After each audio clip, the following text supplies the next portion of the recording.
আসসালামু আলাইকুম। ছোট পর্দার অভিনেতা নিলয় আলমগীর কেরিয়ারে অনেক উত্থান পতনের মধ্য দিয়ে যেতে হয়েছে অভিনেতাকে।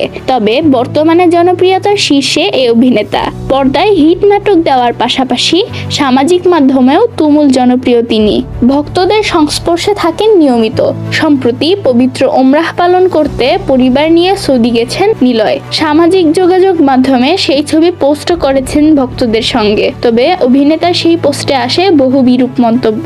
এতে খানিকটা বিরক্ত এই অভিনেতা, জবাবও দিলেন ফেসবুকে। শনিবার 11 জানুয়ারি সামাজিক যোগাযোগ মাধ্যম ফেসবুকে নিলয় লিখেছেন, এর আগেও আমি অনেক দেশে গিয়েছি, ছবিও পোস্ট করেছি, এমনকি পাতায়া বা মায়ামি বিচ থেকেও ছবি পোস্ট করেছি, কিন্তু এত বাজে কমেন্টস আসেনি। মক্কায় এসে ছবি দিলেই যত বাজে কমেন্টস আসা শুরু করে, কারণটা কি কিছুই তো বুঝতে পারলাম না। তিনি আরো লিখেছেন, পবিত্র নগরীতে এসেছি, ছবি দেখে ভালো লাগলে ভালো কমেন্টস করবেন, ভালো না লাগলে এড়িয়ে যাবেন। আল্লাহ আমাকে এই পবিত্র জায়গায় দ্বিতীয়বারের মতন আসার তৌফিক দান করেছেন। আল্লাহ যদি তৌফিক দেন আবার আসবো, বারবার আসবো। আপনিও আল্লাহর কাছে দোয়া করবেন যাতে আপনিও আসতে পারেন এখানে। আল্লাহ কোনটা কবুল করবেন আর কোনটা করবেন না সেটা আল্লাহই ভালো জানেন। অশালীন মন্তব্যকারীদের উদ্দেশ্যে নিলয় লিখেছেন, বাজে কমেন্টস গুলো আপনার জীবনের হতাশার বহিঃপ্রকাশ মাত্র।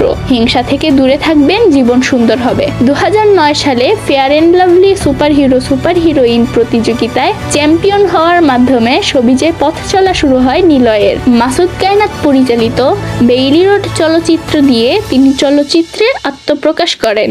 যদিও সিনেমায় নিয়মিত না হলেও নাটক নিয়েই ব্যস্ত নিলয়।